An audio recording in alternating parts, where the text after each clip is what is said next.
주 하나님, 주께서 저희들을 사랑하시고 인도하실 가운데 저희들을 예배의 자리로 불러주시니 감사드리옵나이다. 주의 성령께서 친히 저희들과 교통해 주시옵소서. 말씀을 전하는 자나 받는 자나 모두 다 하나님의 뜻 안에서 회복되어지고 하나님의 뜻을 이루며 살아갈 수 있도록 축복하여 주시옵소서. 함께해 주심을 감사드리며 예수님의 이름으로 기도합니다. 우리 주 예수 그리스도는 이 세상에 하나님의 나라를 가지고 왕으로 오셨습니다. 왕 대신 예수 그리스도는 제자들에게 천국에 속하게 된 사람들의 삶과 그들에게 주어지는 복을 설교했습니다. 보통 교회에서는 이 말씀을 산위에서 설교하셨다는 의미에서 산상수훈이라고 부르기도 합니다. 이 설교는 갈릴리 바다 앞에 있는 산 가운데 평지에서 이루어졌습니다. 주님은 그분을 따르던 사람들에게 천국의 산과 그로 인한 하늘의 8가지 복을 말씀하셨습니다. 여기에서 천국은 미래에 완성될 것이었지만 주어진 각자의 삶에서부터 이루어질 현재적인 하나님의 나라입니다. 어떤 신학자들은 이 본문을 7가지 복이나 9가지 복으로 구분하기도 하지만 우리는 문맥을 따라서 8가지의 복으로 말씀을 나누겠습니다. 오늘 우리는 현재의 천국과 미래의 천국 생활을 위하여 주어지는 최상의 본문을 나누게 되었습니다. 주님이 말씀하실 때 그것을 듣던 사람들은 그전과는 완전히 다른 생활을 해야 했습니다. 그것은 하나님의 백성으로 살아가는 삶을 의미하는 것이고요. 말씀을 듣는 우리도 마찬가지입니다. 말씀을 나누기 전에 저는 회중들에게 한 가지 주의할 일을 알려주려고 합니다. 말씀을 듣게 되었을 때 회중들은 자기가 듣고 싶어하는 말만 들으려면서 천국의 복에만 집중할 수가 있습니다. 그러나 주님이 말씀하시는 천국의 복은 믿음에 근거한 마음과 행동에 집중되고 있다는 것을 알아야 합니다. 우리는 왕 대신 예수 그리스도가 우리에게 어떤 삶을 살라고 요구하는지를 들을 수 있어야 합니다. 주님의 말씀을 따라 회개와 믿음으로 하나님이 세운 뜻과 목적한 길에 들어선다면 영원한 천국의 복은 지금이라는 현재에서 이루어지기 시작할 것입니다.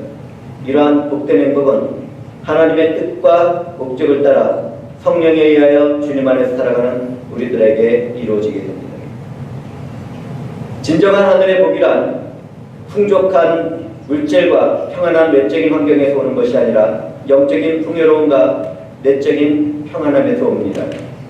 구약에서 하나님의 종으로 헌신했던 모세는 시내산에서 율법을 받았습니다. 하나님은 모세에게 내려주었던 율법의 정신과 뜻을 그분의 아들 예수 그리스도 안에서 완전하게 이루셨습니다. 율법의 시작과 완성이며 왕으로 오신 예수 그리스도는 그분의 백성들에게 그분의 뜻과 목적에 합당한 삶을 살아가야 할 것을 가르쳐주고 있습니다. 우리는 여기에서 구약의 율법이 전해지던 때와 왕의 설교가 전해지던 예수 때의 일을 비교해 보아야 합니다. 모세가 십계명을 받을 때에는 홀로 시내산에 올라갔습니다. 백성들은 죽음이 두려워서 그 산에 접근하지도 못했습니다. 그러나 신약에서는 하나님의 아들인 예수 그리스도가 새로운 천국의 은혜의 법을 전하기 위하여 산에 오르셨습니다. 천국 복음이 선포되는 현장에는 누구나 다 자유롭게 나와서 복음의 말씀을 들을 수 있었습니다. 지금 말씀을 나누는 우리도 동일한 은혜를 받고 있는 것입니다. 주님이 말씀하신 첫 번째 복입니다. 심령이 가난한 자는 복이 있나니 천국의 그들의 것이니. 천국의 복을 전하며 가르치려고 입을 연 주님은 심령이 가난한 자는 복이 있다고 말씀했습니다. 심령은 영혼의 깊은 곳을 이야기하는데 내적인 영혼이 굶주린 사람들을 주님은 가난하다고 말씀했습니다. 심령이 가난한 사람들은 하나님으로부터 오는 영적인 양식이 채워지지 않으면 자신이 살아갈 수 없다고 고백하는 사람들입니다. 우리는 성경에서 감히 하늘을 쳐다보지 못하고 가슴을 치며 죄인으로 살아가는 자신을 하나님의 불쌍히 여겨주실 것을 기도하는 세례를 바라보게 됩니다. 그는 심령이 가난한 사람이었습니다. 이와 같이 심령이 가난한 사람들은 자신이 죄인임을 늘 깨닫습니다. 우리 자신에게 이로운 모습이 있다 하더라도 하나님 앞에서는 더러운 옷을 입은 사람에게 불과할 뿐입니다. 사람의 인생이란 시들은 들불 같아서 죄악의 바람이 불면 그 바람에 날릴 뿐입니다. 우리 모두가 다 죄인일 뿐인데 누가 하나님의 영광에 도달할 수 있겠습니까? 구약의 10편에 따르면 심령이 가난한 자는 자신이 가야 하는 길에서 하나님만을 의지하고 하나님은 그 사람의 일을 이루십니다. 하나님은 통회하고 마음이 겸손한 자와 함께 계시는 분입니다. 그분은 겸손한 자의 영과 통회하는 자의 마음을 소생을 지키십니다. 하나님께 죄를 범했던 다윗은 그러한 믿음으로 고백하며 말합니다. 하나님께서 구하시는 제사는 상한 심령이라. 하나님이여 상하고 통회하는 마음을 주께서 멸시하지 아니하시리이다. 우리 주 예수 그리스도는 심령이 가난한 사람들을 위하여 이 세상에 온 구원자였습니다. 주님은 자신이 성장한 나사렛의 땅에서 구약 성경에 기록된 이사야 선지자의 글을 펴서 읽었습니다. 주의 성령이 내게 임하였으니 이는 가난한 자에게 복음을 전하게 하시려고 내게 기름을 부으시고 나를 보내사 포로된 자에게 자유를, 눈먼 자에게 다시 보게 함을 전파하며 눌린 자를 자유롭게 하고 주의 은혜의 해를 전파하게 하려 하시니라. 주님은 구약의 시편을 인용하면서 심령이 가난한 자의 복을 말씀하고 있었습니다. 구약에서 가난한 사람들은 부자들과 권력자들에게 경제적으로나 사회적으로 억압을 받던 사람들을 말하고 있었습니다. 그 사람들은 오랫동안 비참한 삶을 살면서 오직 하나님만을 믿고 의지하는 법을 배웠습니다. 그들에게는 하나님 나라만이 소망이었습니다. 그들은 겸손했으며 회개하는 사람들이었습니다. 주님은 책을 덮은 후에 말씀했습니다. 이 글이 오늘 너희에게 응하였느니라. 회중들에게도 지금 이 말씀이 들렸을 것입니다. 구약에 예언된 메시아는 예수 그리스도입니다.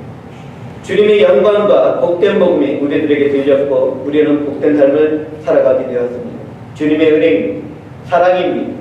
왕의 평화가 임한 것입니다. 누구든지 자신의 영적인 상태가 아무것도 할 수 없이 가난하게 됐다는 것을 깨닫는 사람은 복된 사람입니다.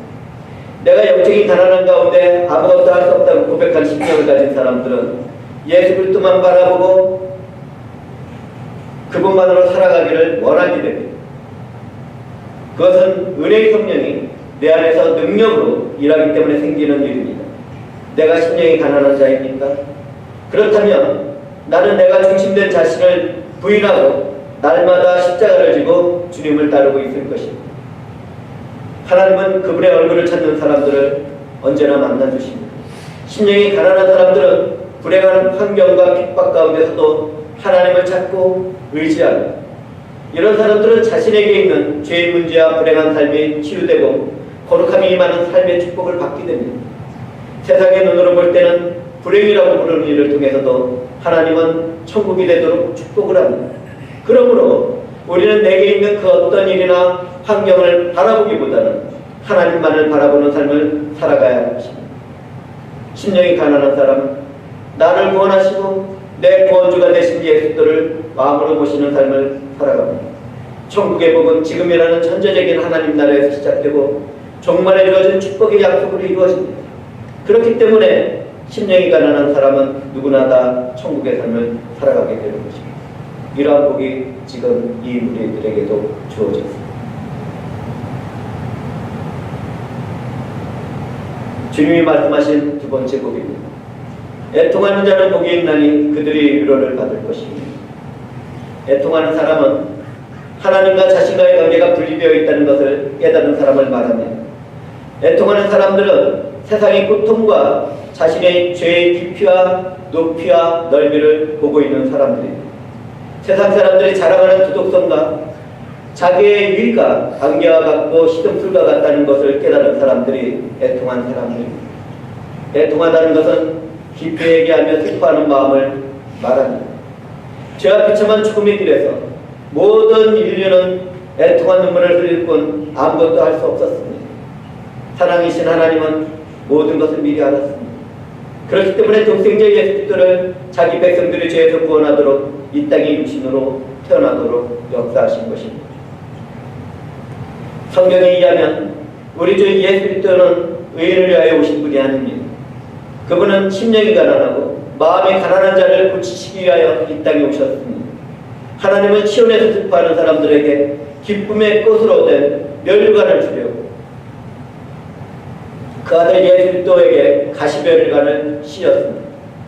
슬픔으로 죄를 뿌리는 사람들에게 기쁨의 기름을 발라주시기 위하여 그 아들 예수 그리스도를 고난의 자리에 서게 하셨습니다.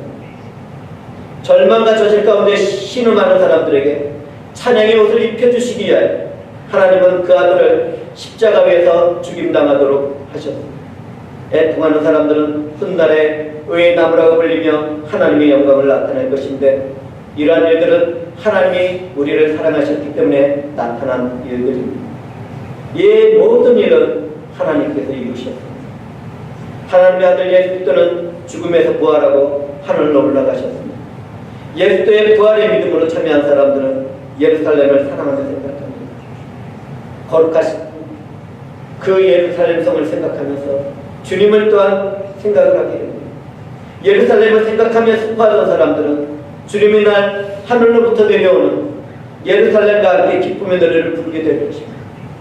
새하늘과 새 땅이 이루어지는 날 하늘로부터 내려오는 예루살렘은 거룩한 하나님의 성입니다. 하나님이 그 안에 계시고 우리는 우리의 하나님 되신 그분과 함께 거하게 됩니다. 누구든지 주님을 구주로 믿는 사람들은 그날에 구주 예수 안에서 완전한 평강과 자유를 누리게 될 것입니다. 사랑하는 형제자매들은 자신의 죄로 인한 애통한 슬픔이 있습니까? 누구든지 자신에게 죄로 인한 슬픔이 생겼다면 그것은 복된 것입니다. 하나님에게 가까이 있을수록 자신이 죄인이라는 것을 더욱 깊이 깨닫고 더욱 깊은 애통 가운데 머물기 때문입니다. 어두움은 빛을 가까이 갈수록 자신의 깊은 어둠을 더 보게 되는 것입니다. 죄로 인한 슬픔은 예수의 보혈의 피로 그 죄가 깨끗하게 씻어지는 은혜의 자리로 인도함을 받습니다. 또한 죄로 인한 슬픔을 고백하는 사람들은 성령의 위로를 받는 가운데 구원의 기쁨을 누리게 됩니다. 주님은 애통한 그분의 백성들과 함께하기 위하여 성령으로 찾아오셨습니다. 우리는 주님의 날 새하늘과 새 땅이 새롭게 창조되는 그날에 우리의 하나님이 되신 그분을 눈으로 보게 될 것입니다. 그날에 주 하나님은 우리와 함께 하시며 모든 눈물을 내 눈에서 닦아주실 것입니다. 다시는 사망이 없고 애통하는 것이나 곡하는 것이나 아픈 것이 다시 있지 않는 천국에서 위로를 받고 영원한 생명, 희락의 기쁨과 평강의 복된 삶을 살게 될 우리는 얼마나 복된 것입니다. 하나님이 애통한 눈물을 닦아줄 우리는 참으로 복되고 복된 사람들인 것입니다. 주님이 말씀하신 세 번째 복입니다. 온유한 자는 복이 있나니 그들이 땅을 기업으로 받을 것입니다. 온유한 사람은 땅을 기업으로 받게 될 것입니다. 온유하다는 것은 폭력이나 잔인한 죄악에 반대되는 뜻만을 가지고 있는 것이 아닙니다. 적극적인 사랑을 나누는 가운데 고통을 받고 그 고통을 오래 참으며 인내하는 따뜻하고 부드러운 마음으로 선행을 하는 삶을 살아가는 것을 뜻합니다. 세상의 그 어떤 거친 것이라 하더라도 온유함 위에서는 충돌할 수가 없습니다. 그 어떤 죄악의 씨앗이라도 온유함 위에서는 뿌리를 내릴 수가 없습니다. 그와 같은 온유한 분은 오직 하나님의 아들 예수 그리스도 한 분뿐입니다. 우리 주 예수 그리스도는 온유하심으로 세상의 만물과 천국의 주인이 되셨습니다. 신약 성경에서는 온유하고 겸손한 주님이 무슨 일을 하든지 자신과 함께하며 배우라고 말씀을 합니다. 만약 누구든지 그렇게 한다면 마음의 힘을 얻을 수 있다고 주님은 말씀하셨습니다. 우리는 주님 안에서 온유한 성품으로 살아갈 뿐만 아니라 나에게 악을 행하는 사람에게도 참고 살아가는 삶을 살아갈 수 있게 됩니다. 우리가 그렇게 살아가야 하는 것은 온유한 하나님으로부터 은혜를 받았기 때문입니다. 성도에게 있는 온유는 사람과의 관계에서뿐만 아니라 하나님에 대한 태도에서도 나타나게 되어 있습니다. 온유한 사람들은 내가 피조물이라는 것과 하나님의 창조주라는 것을 인식하고 그분의 뜻에 절대적으로 순종하는 사람입니다. 그렇게 온유한 사람들은 약속의 땅을 차지하고 풍성한 화평으로 즐거워하는 삶을 살아가게 됩니다. 이 세상에서 받는 약속의 땅은 하나님의 나라입니다. 온유한 사람은 그리스도에게 속해 있기 때문에 하늘과 땅의 모든 축복이 그의 소유가 됩니다. 우리 주 예수는 그분과 함께 죽고 부활한 믿음의 자녀들을 하나님의 땅에 들여놓았습니다. 영원한 하나님의 나라의 기업은 복음으로 거듭나서 성경의 삶을 살아가며 선을 베풀고 그리스도에게 속한 사람만이 차지할 수 있는 것입니다. 그러므로 저와 사랑하는 형제자매들은 예수의 온유한 성품에 이르기까지 말씀 안에서 순종하며 기도와 찬송으로 살아가는 예배자의 삶을 살아가야 할 것입니다. 주의 성령은 언제나 그러한 우리와 함께 동행하실 것입니다. 주님의 말씀하신 네 번째 복입니다. 이에 줄이고 목마른 자는 복이 있나니 그들이 배부를 것입니다. 성경에서 일하는 것은 절대적인 공의를 품으신 하나님의 의를 말합니다. 이로우신 하나님은 그분의 언약을 성실하게 지키고 그분의 백성을 구원합니다. 하나님이 시작하신 구원의 성취는 마지막 날에 있게 되지만 예수 안에서 이미 이루어졌습니다. 그렇기 때문에 죄와 죽음에 빠진 사람들도 예수를 믿으면 이롭다고 하는 말씀을 듣게 되는 것입니다. 이에 줄이고 목마른 사람은 영적인 굶주림과 목마른 가운데 있는 사람들입니다. 하나님을 향한 갈증으로 보고 마릅니까? 하나님의 말씀에 굶주려져 있습니까? 선을 나누고 사랑하는 그러한 삶에 굶주려 있습니까? 내가 그런 사람이라면 나는 복되는 사람입니다. 만약 누군가 위에 줄이고 목마르다고 한다면 그 사람은 적어도 그것을 알 수 있을 만큼의 생명이 있는 것입니다. 죽어있는 사람들은 배고픔과 목마름을 알 수가 없습니다. 살아있는 사람만이 굶주릴 때 먹을 것을 찾습니다. 살아있는 사람만이 목마를 때 물을 찾습니다. 구약의 시편에는 하나님을 갈망하고 목말라 하는 심령을 다음과 같이 노래하고 있습니다. 하나님이여 사슴이 시냇물 찾기에 갈급한 같이 내 영혼이 주를 찾기에 갈급하니. 그렇다면 의에 줄이고 목마른 사람이 있다면 그 사람은 어떤 사람입니까? 자신의 죄를 깨닫고 회개하고 슬퍼하는 사람입니다. 성령에 의하여 믿음으로 새 생명으로 거듭난 사람입니다. 믿음으로 소망을 품고 사랑하며 참고 인내하는 가운데 선을 이루는 사람입니다. 이런 사람들은 그리스도의 의와 연합이 되어 있습니다. 의에 줄이고 목마른 사람은 영적으로 살아가기 위하여 하나님의 말씀을 찾아 나섭니다. 혼자만의 시간에 기도와 찬송을 하나님의 영광과 은혜와 사랑을 갈망하며 하나님을 아는 지식이 풍부해가지고 그분을 사랑하는 사람일수록 더욱 위에 줄이고 목마르게 된다는 것을 우리는 알아야 할 것입니다. 위에 줄이고 목마른 사람은 세상에서 말씀대로 살아가면서 일을 행하고 하나님의 뜻과 목적을 이루게 됩니다.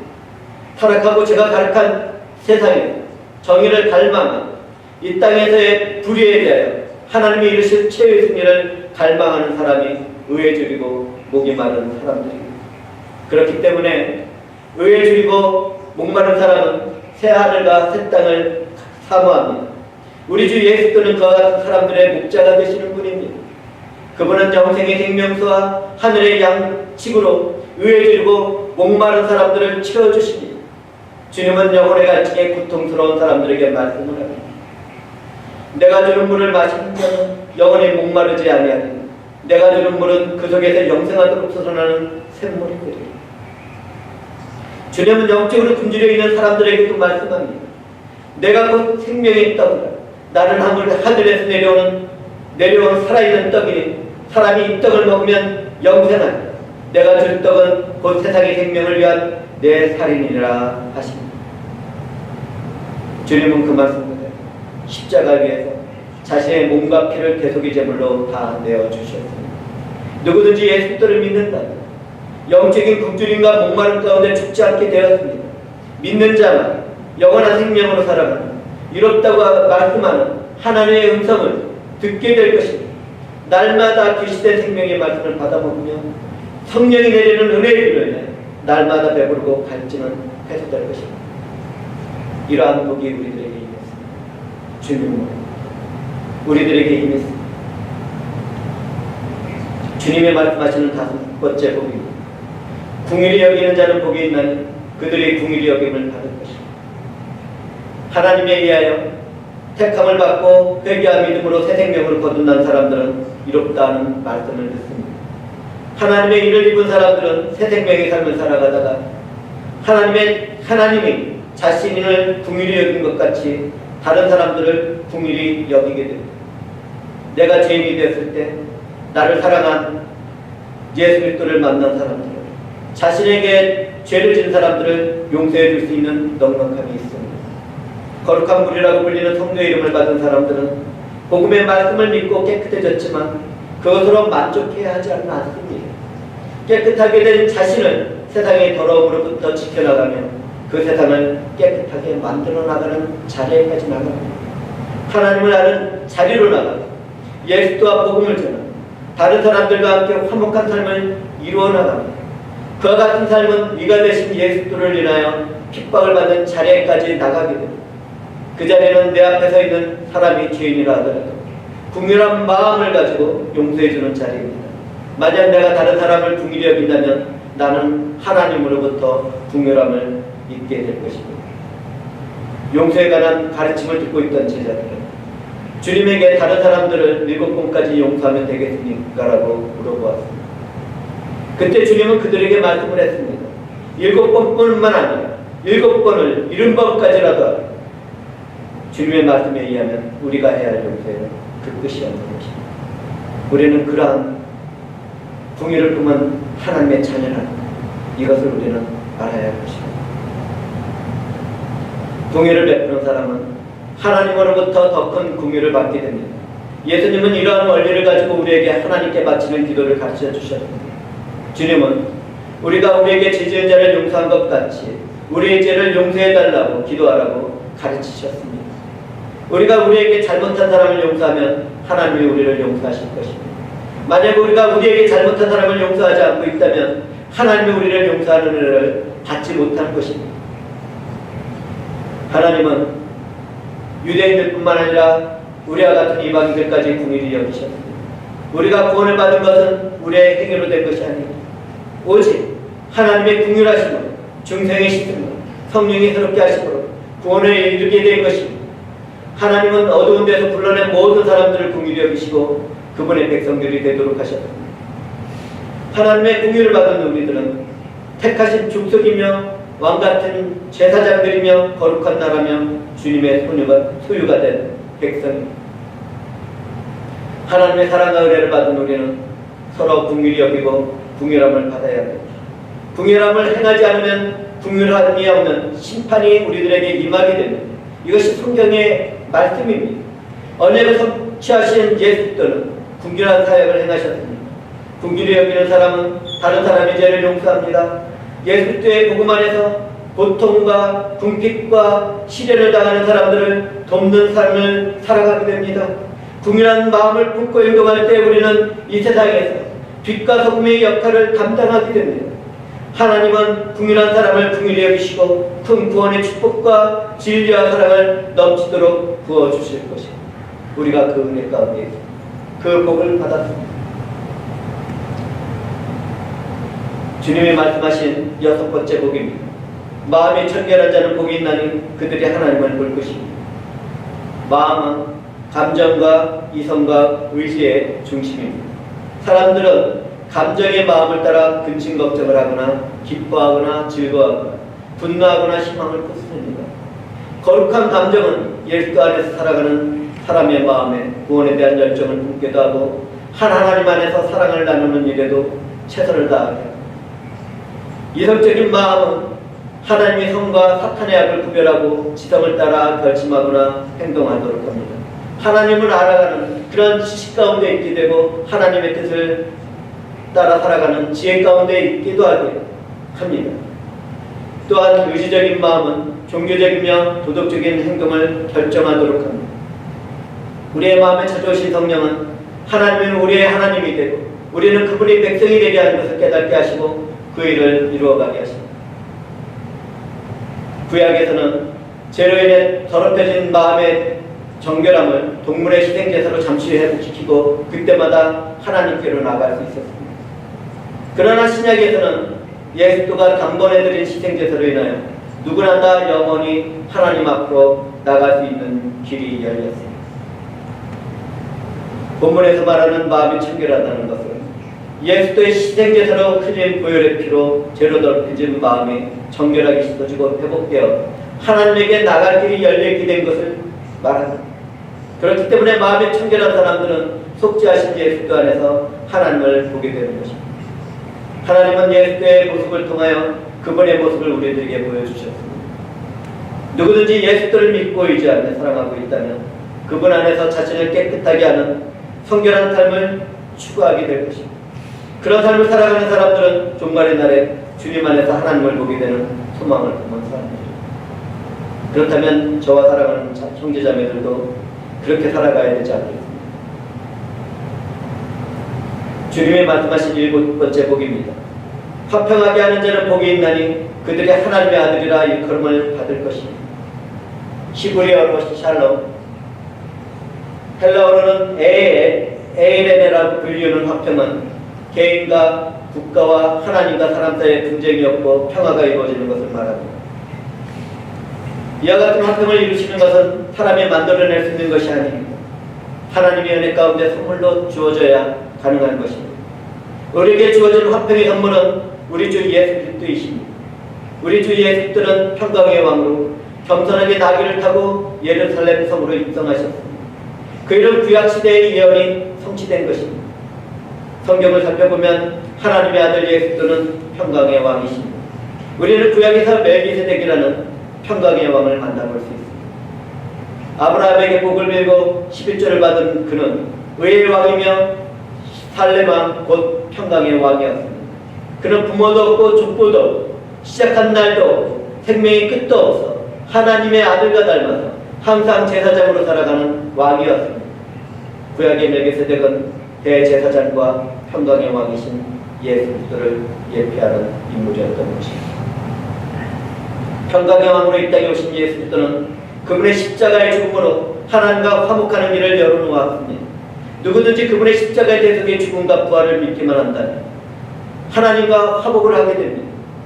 주님은 그분의 재림으로 이미 시작한 화평의 날을 완전히 완성하시고 통치하실 것입니다. 이사야 선지자는 그 일을 예언하면서 말합니다. 이는 한 아기가 우리에게 낳고 한 아들을 우리에게 주신 바 되었는데 그의 어깨는 정사를 메었고 그의 이름은 기묘자라 모사라 전능하신 하나님이라 영존하시는 아버지시라 평강의 왕이라 할 것이니 하나님의 영광을 찬송하는 우리에게는 특별한 모습이 있습니다. 그것은 마음과 영혼이 하나가 되어 진리의 일치를 이루며 서로 사랑하는 것입니다. 서로 사랑하는 기독교인들은 한 성령 안에서 예수를 통하여 아버지께 나아가게 됩니다. 나의 나된 것과 내가 받은 직분과 은사와 성령의 열매는 하나님께로부터 난 것입니다. 나를 사랑하신 하나님은 은혜로운 나의 주 예수 안에서 나와 화목하셨습니다. 하나님은 그분과 화목된 자녀들에게도 화목하도록 화평의 직분을 주셨습니다. 그러므로 우리는 은사로 받은 복음의 말씀을 전하며 하나님과의 화목된 교제의 삶을 추구해 나갈 뿐만 아니라 그러한 삶을 만들어 나가야 합니다. 평강은 성령의 열매 가운데 하나입니다. 하나님은 질서를 세우시고 그 질서 위에서 평강을 이루십니다. 바울사도는 평강이 주신 예수가 모든 일에서 평강을 주시고 모든 사람과 함께 하시기를 바라며 간구한 적이 있습니다. 우리도 그와 같이 간구함 가운데 화평을 창조하는 사람들이 되어야 할 것입니다. 화평하게 하는 사람들은 평화의 왕이신 예수 안에서 하나님 나라를 소유한 자녀들, 우리가 그 자녀들. 주님이 말씀하신 8번째 복입니다.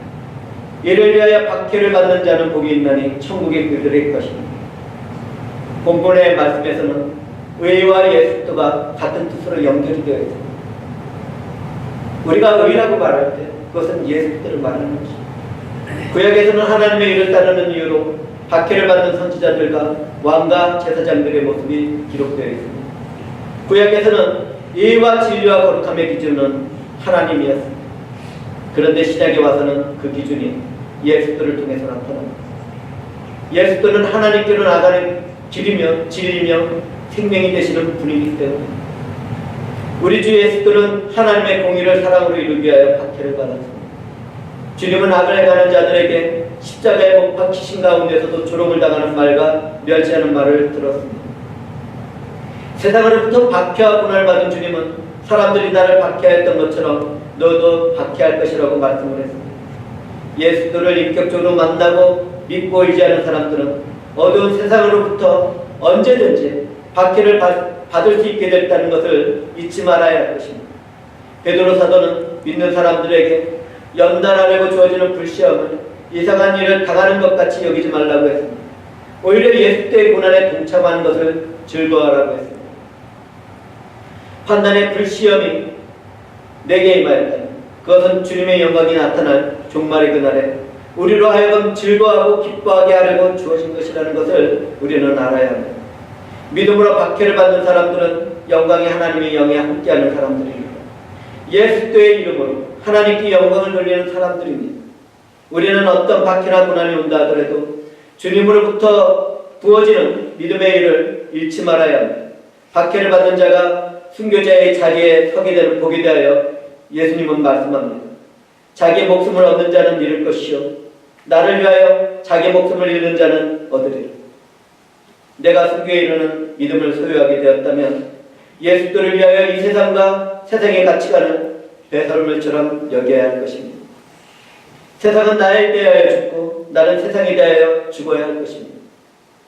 만약 내가 이루어온 예수들을 위하여 박해를 받는 현장이 있다면 성령 안에서 하나님을 전적으로 의지하고 믿어야 할 것입니다. 누군가 박해와 환난을 당하고 있다면 우리 주 예수 그리스도는 그분의 영으로 그 사람과 함께하며 모든 것을 알도록 하고 깨닫게 해주실 것입니다. 하나님의 나라는 이를 위하여 박해를 받는 사람들에게 임해 있습니다. 그리고 우리는 그러한 박해를 받을 수 있는 하나님의 자녀들입니다.